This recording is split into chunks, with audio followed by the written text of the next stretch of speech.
Oke, pemirsa, kebetulan sekarang Bu Epi, beliau adalah subkoordinator Direktorat PAUD dan Dikmas. Nah, kebetulan sekarang kita hadir ya, Bu Kabid PAUD ya, Bu Safni Hasni, yang perlu ditanyakan lebih lanjut ya, tentunya beliau lebih berhak bertanya ya. Waktu itu kita persilakan kepada Bu Ani ngobrol-ngobrol ya, apa saja terkait dengan bidang tugas yang beliau empat, karena ini spesial kita langsung kepada narasumbernya yang berkompeten. Oke, silakan Bu Ani. Ya, makasih Pak Piki. Sayang sekali kesempatan ini kalau kita tidak memanfaatkan pada orang yang pas kita akan bertanya. Jadi segudang pertanyaan mungkin sudah ada, namun ini tentu kita terbatas waktu. Jadi yang pertama kali mungkin Baby yang perlu di sini kami pertanyakan terkait dengan karena banyak juga pertanyaan dari satuan-satuan kita atau masyarakat kita. Nah, bagaimana proses pendirian satuan PAUD juga sekaligus ke pendirian dengan pendidikan non formal. Baik, terima kasih Bu Abi.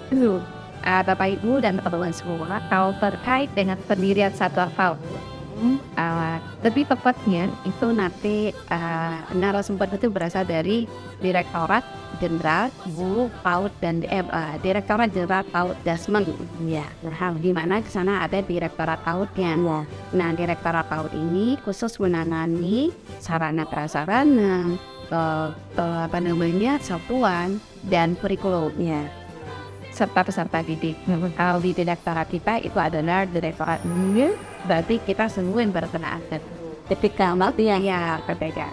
Namun untuk syarat-syaratnya tentu ada regulasi yang sudah dibuat kita dari Direktorat Jenderal PAUD Dasmen.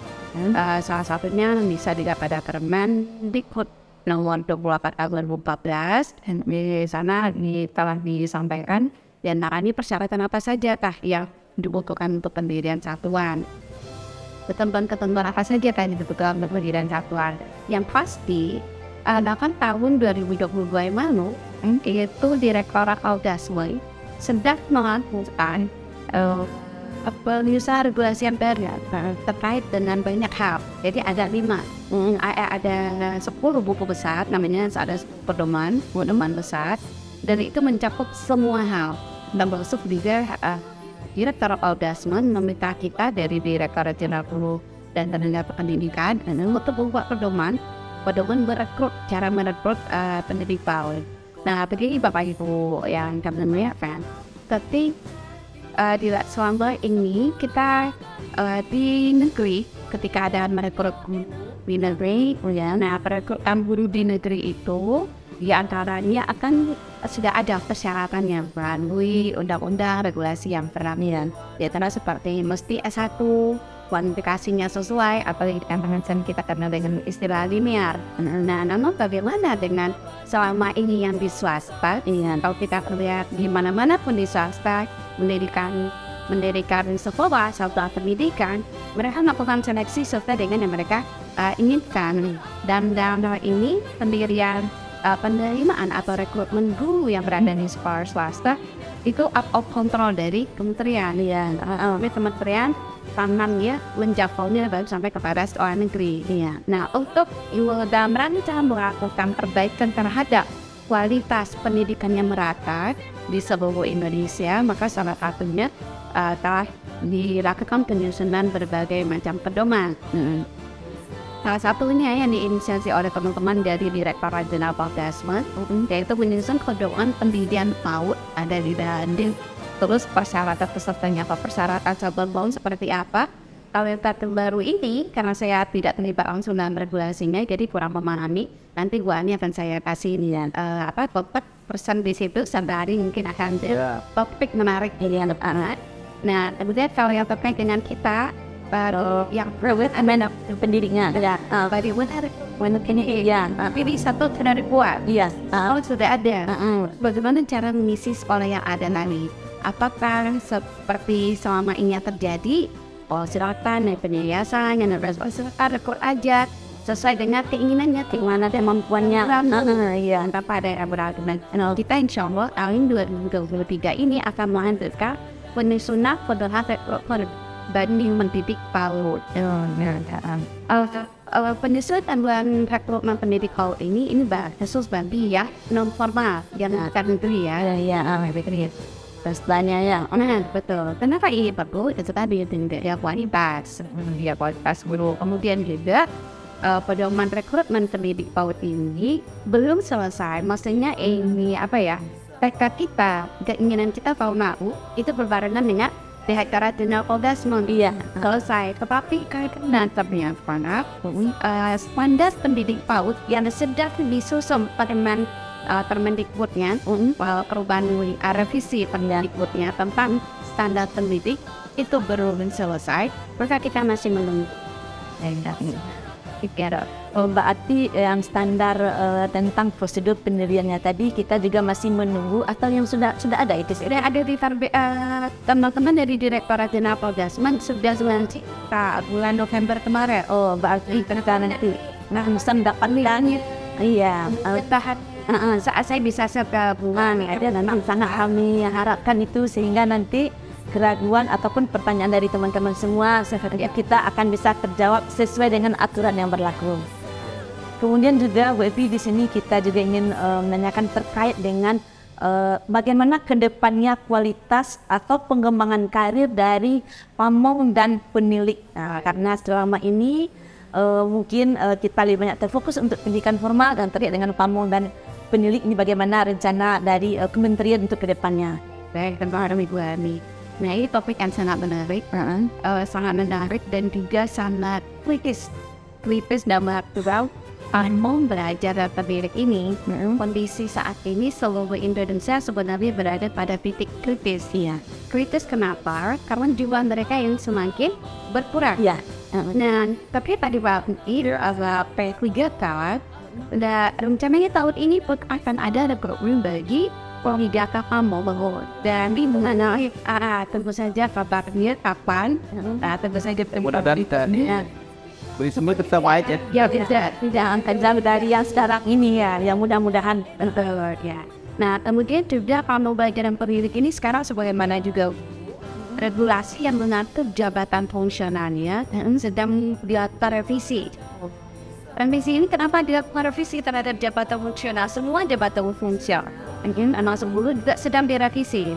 Kenapa? Karena keluarnya Permenpan nomor 13 tahun 2019 yang menyatakan bahwasannya semua jaful itu mulai dari perencanaan kebutuhannya sampai kepada kenaikan jenjangnya atau karirnya itu mengalami pembahasan ada mengalami pembahasan. Nah, salah satunya yang paling penting adalah jika teman-teman pamong dan pendidik kemarin meningkatkan karirnya dengan cara memasukkan angka kredit kemudian ketika angka kredit yang mencukupi dia ada bisa keluar PAK-nya yang diajukan ke BKD kemudian lulus dari itu kemudian keluar SK kenaikan pangkat. Tahun ini mulai sejak keluarnya orang tersebut itu tidak begitu lagi. Ada persyaratan yang mesti diikuti oleh teman-teman Jafung, semua jabatan fungsional untuk semua golongan pangkat. Apa itu? Jadi kompetensi. Jadi tidak cukup hanya melanjutkan angka kredit, tetapi perlu sekali kompetensi. Nah, khusus bagi pamong dan pendidik, mereka sama ini sudah cukup kompetensi. Anda uji kompetensi selama ini. Tetapi uji kompetensi yang dilakukan masih bersifat general umum. Nah, dengan keluarnya Permenpan tersebut, maka uji kompetensi yang dikehendaki itu ada berjenjang. Ahli pendidik muda, sama dia. Fokus pada naik 3A, 3B, 3B ke 3C.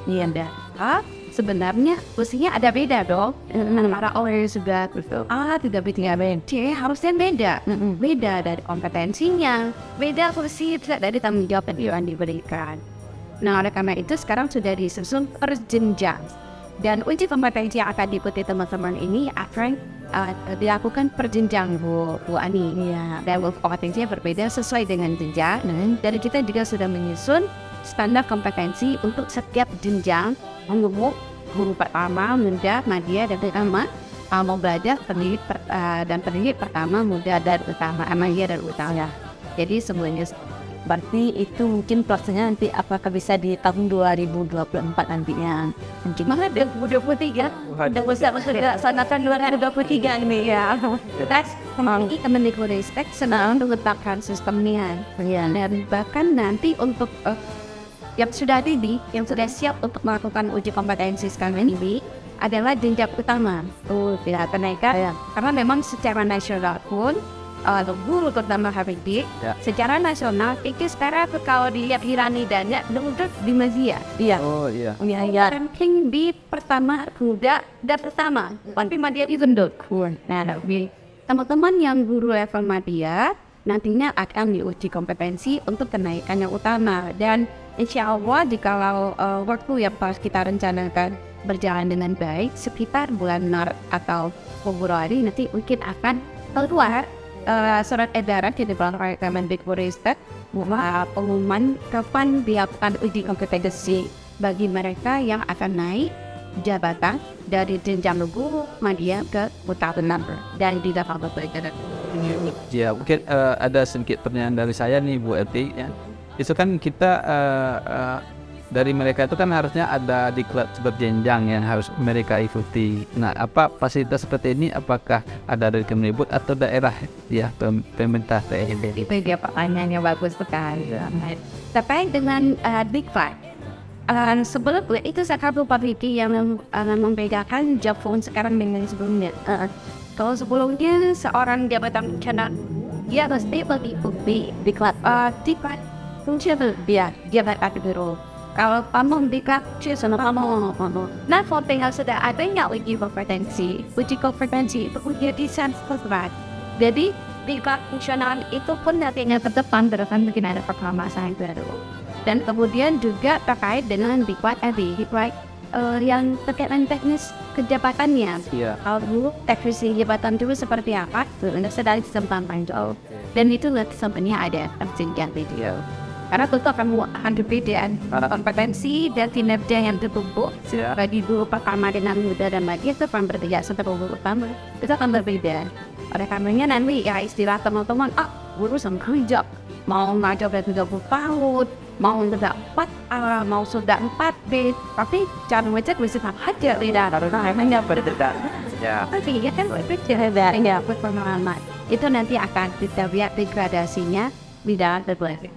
Iya ya. Jadi memang kami dari daerah memang berharap ini dikeluarkan diatur sedemikian rupa ya. Jadi kita bisa pula meningkatkan kompetensi sesuai dengan harapan yang sudah ditetapkan. Ya mungkin terakhir nih Bu Eping, ini tidak terasa udah hampir setengah jam kita ngobrol-ngobrol ya. Kemarin saya mendengar itu ada wacana. Ini sekarang kan istilah guru itu kan hanya dari TK, SD, dan SMP, SMA, SMK. Nah, apakah ini saya dengar ya, apakah si SPAU di kesetaraan sekarang kan pendidik istilahnya, apakah nanti memang semuanya diistilahkan guru atau tetap seperti sekarang, tetap mereka sebagai pendidik, TK ke atas baru seperti itu? Itu bagaimana? Baiknya bagus ya.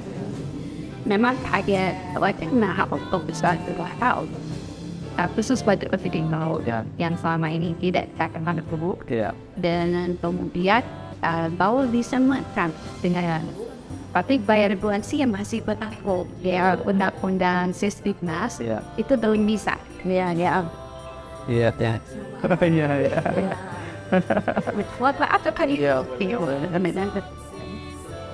Nah itu berbeda.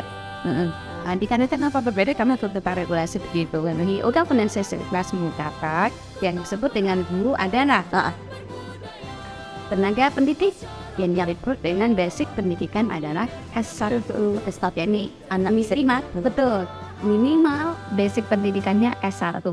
Nah sekarang kalau kita di guru kita di pendidik college tidak begitu adanya. Tidak begitu adanya sehingga tetap perlu melakukan perbaikan dan revisi walaupun ada revisi. Namun sampai sekarang nomenklatur yang dipakai masih pendidik Kenapa juga berbeda? Pertama itu tadi, mereka tidak memiliki persyaratan di perusahaan, mereka memiliki persyaratan berbeda. Sehingga kalau di akan guru, mereka bukan guru. Iya. Karena cara seleksi menjadi gurunya pun berbeda. Ya. Baik, Bu Epi, mungkin ini terakhir ya. Kalau saya dengar ini Bu Epi ini orang awak juga. Memang seperti itu Bu Epi. Iya, kalau saya itu di kantor terkenal namanya Evi Jabar orang Sumba. Tapi kalau anak laptop saya kan Evi Andriani Jabar. Iya, Jawaban mana? Kalau mana? Bukan Jawa Barat. Bukan Jawa Barat. Bukan Jawa Barat. Awal kenalan di kantor pun demikian, orang dari Jawa Barat tapi Bu Evi, misalnya, Pak ini Bu Evi daripada benar saya dari Sumatera Barat, dari Sumatera Barat, tapi lahirnya di Teluk Bayur di Kota Penoplangan itu, di Teluk di Padang, kemudian besar di Padang, SD sampai SMA di Padang sampai kuliah di Padang S1. Kemudian kalau orang tua sendiri, kalau kita orang Minang, itu kan ikut kampung awal berasal dari Palembayan ada, kalau ayat dari Padang Panjang. Berarti asli produk asli. Produk Minang, ayo kata. Minang apa? Blasteran Padang Panjang asal. Agak.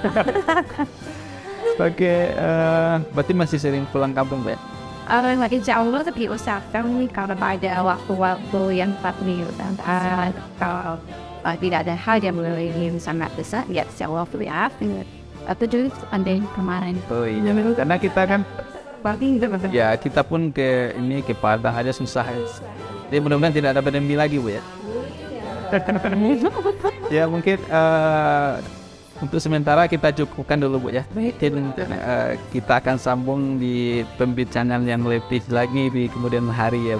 Ya di kesempatan yang lain barangkali kita bisa bertemu dan bisa membahas lebih banyak lagi. Tentunya ya senang sekali tentunya kami dari Dinas Pendidikan bisa berdialog, berkomunikasi langsung ya dengan Kemdikbud ya.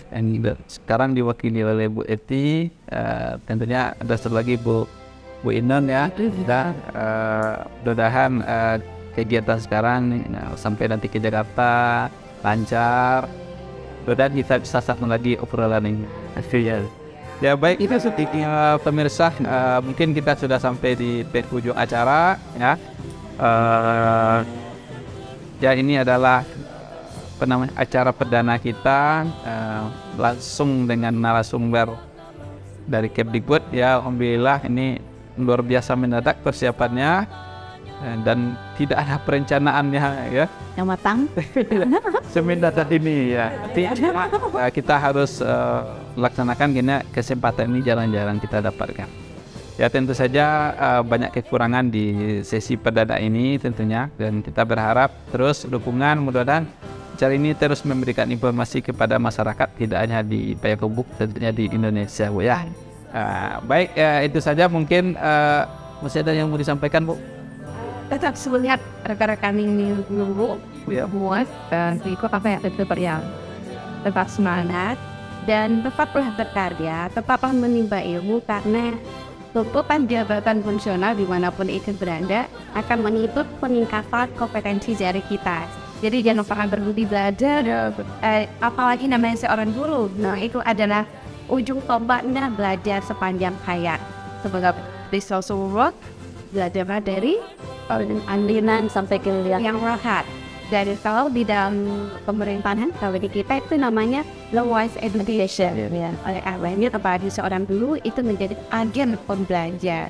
Jadi jangan pernah berhenti belajar ataupun perubahan-perubahan yang terjadi dari regulasinya ataupun dari perkembangan ilmu pengetahuan teknologi, ikuti terus karena jangan sampai kita ketinggalan. Kenapa? Karena kita ada guru mestinya yang terdepan dalam pelatihan pelajaran agama seperti ini. Oke, terima kasih Bu Epi dan pemirsa sekalian. Beliau adalah salah satu pembuat regulasi ya, aturan-aturan di di JNGTK. Tentunya kita senang sekali dan sangat berterima kasih ya. Mudah-mudahan apa yang beliau rancang mewakili ya keinginan kita semua, sehingga Indonesia pendidikannya dari ke hari lebih baik dan lebih maju dan tetap bersaing dengan negara-negara yang lain gitu. Baik pemirsa, mungkin itu saja sekarang pertemuan kita tutup dengan pantun Bu ya. Kenal. Pantunnya belum selesai, nanti jadi kapan aja. Terima kasih. Assalamualaikum warahmatullahi wabarakatuh. Waalaikumsalam warahmatullahi wabarakatuh. Kita ada satu peristiwa pengorbanan jiwa raga, kisah